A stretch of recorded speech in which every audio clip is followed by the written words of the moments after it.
VIP ஆகிட முடியுமா? எல்லாருக்குமே ஃபெமிலியாரிட்டி வந்துருமா? ஃபெமிலியாரிட்டி இருந்தால் மட்டும்தான் பாப்புலர் எல்லாத்தையும் அதை வச்சு தான் மெஜாரிட்டி. ஜனநாயகத்தை ஜெயிக்கிறது மெஜாரிட்டி, தூக்குறது மைனாரிட்டி. என்ன பண்ண முடியுது? வாழ்க்கையில் வேண்டியது ஃபெமிலியாரிட்டி. அப்புறம் வயசானவங்க உட்காந்துருக்காங்க, அதுக்கு அரேஞ்ச் பண்ணுறதுக்கு ஆள் யாருமே கிடையாது. சீனியர் சிட்டிசனுக்கு அப்புறமா என்ன மரியாதை?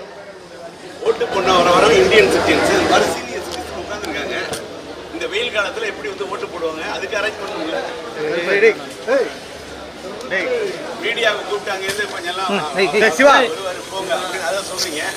வயதானவங்க சீனியர் சிட்டிசன் உட்காந்துருக்காங்க, அவங்கள வாக்கு போடுறதுக்கு என்ன வழி பண்ணிருக்கீங்க? அந்த போலீஸ் அதிகாரிகளை, ஐயா வாங்க, காவல் மதிப்புக்குரிய காவல்துறை அதிகாரிகளை வாங்க, கொஞ்சம் ஒழி விடுறீங்களா? இந்த மாதிரி வயதானவங்களாம் உட்காந்துருக்காங்களே சீனியர் சிட்டிசன், அவங்களுக்கு என்ன மரியாதை பண்ணிருக்கீங்க?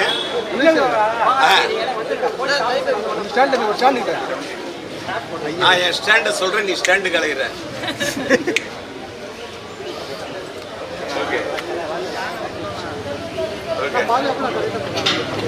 என்ன வயதானவங்களுக்கு என்ன மரியாதை? வெயில் காலத்துல எல்லாரும் ஒரே கியூல தான் நிக்கணும்னு சட்டமா சொல்லுங்க.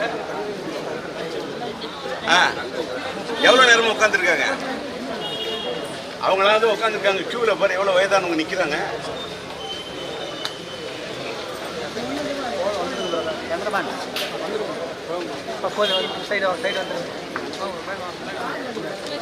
மீடியால நீங்க எல்லாம் மீடியால வந்து வாக்களிக்க வேண்டும், எல்லாரும் ஜனநாயக கடமை ஆற்றுங்கன்றீங்களே. உங்க கடமை ஆற்றுனா இந்த மாதிரி சீனியர் சிட்டிசன் வயதானவங்க எல்லாம் கியூல நிக்கிறாங்களே, இவங்களுக்கு எல்லாம் என்ன வழிவகை ஏற்பாடு பண்ணணும். அதுதான் மீடியா.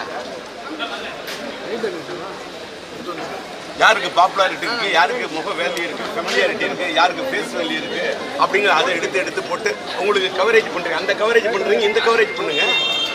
பண்ணா அது மீடியா. நான் கேள்வி கேட்பேன், நான் பேசுவேன். எந்த லைனும் போட்டதை காட்டுங்க, மிஸ்டர். நீனும் தாடி நானும் தாடி, கேள்வி கேட்பேன், பார்த்து பேசுங்க. எங்கேயா கியூ போட்டிருக்காங்க? ஊரே ஏமாத்தலாம், என்ன ஏமாத்த முடியாது.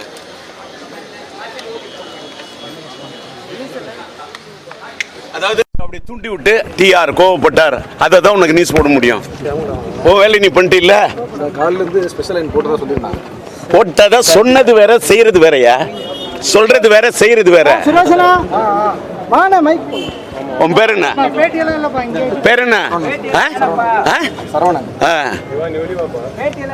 நீ சரவணன், நான் சருன்னு கேள்வி கேட்கிறவன், தெரியுதா?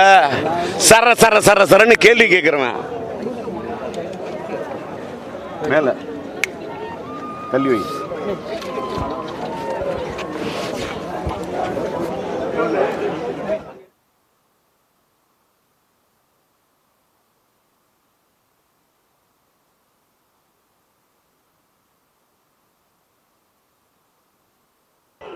தேர்தலை பார்க்குறேன். இது சைடில் நின்று ஒரு கேள்வி என்ன கேள்வி கொஞ்சம் வித்தியாசமாக கற்றுங்க. ரெடி? வணக்கம், நான் தேர்தலில் வாக்களித்து விட்டேன். வாக்களிப்பது என்பது நம்ம நாடு நல்லா இருக்கணும், இது லட்சியம். நம்மளோட தேசம் நல்லா இருக்கணும், அது லட்சியம். மக்கள் நல்லா இருக்கணும், அது லட்சியம். ஜனங்க நல்லா இருக்கணும், அது நம்மளோட லட்சியம். ஜனநாயகம் நல்லா இருக்கணும், அது நம்மளோட லட்சியம். ஆனால் வாக்கு கூட போடத்துக்கு வர முடியாத அளவுக்கு யாரும் பண்ணக்கூடாத அலட்சியம். ஏன்னு கேட்டாக்கா, இன்றைக்கு வாக்களிப்பது என்பது ஒரு புதிய தலைமுறை, இளைய தலைமுறை, அவர்களுக்கு நான் சொல்ல விரும்புது, நீங்கள் எத்தனை வேலை இருந்தாலும் சரி, தாயின் மணிக்கொடி பாரீர் என்பது சொல்வதை போல நீங்கள் கொஞ்சம் ஒரு மணி துளை, ஒரு மணி நேரம், ஒரு அரை மணி நேரம் நீங்கள் ஸ்பெண்ட் பண்ணி நீங்கள் வாக்களிக்க வேண்டாம். இப்போ நான் வந்தேன், கியூவில் நின்று தான் ஓட்டு போட்டேன், மக்களாக நின்று ஓட்டு போட்டேன். இங்கே கேட்டாக்கா கேள்வி கேட்டேன், சீனியர் சிட்டிசனுக்கு தனி ரூலுனாங்க. 70 வயசுக்கு மேலே இருக்கிறவங்க சீனியர் சிட்டிசன், அவங்களுக்கு போட்டுட்டு 68, 69 வயசில் இருக்கிற தாய்மார்கள்லாம் கஷ்டப்படுறாங்க. அதெல்லாம் கேட்கறதுக்கு யாரும் இல்லை, அதெல்லாம் நீங்கள் கவர் பண்ணுறதும் இல்லை. மீடியான்னு சொன்னால் எதை கவர் பண்ணுமோ அதை கவர் பண்ணும். ஆனாங்க இங்கே ஒரு சைடில் நின்று ஒருத்தர் எனக்கு ஒரு சைடில் ஒரு சைடு எஃபெக்ட் டிடிஎஸ் மாதிரி கேள்வி கேட்டார். இந்த தேர்தல் நீங்கள் எப்படி பார்க்குறீங்க? தேர்தலாக பார்க்குறேன். மக்களோட வாழ்க்கைக்கு ஒரு தேர்தல் ஏற்பட வேண்டும் பார்க்குறேன்.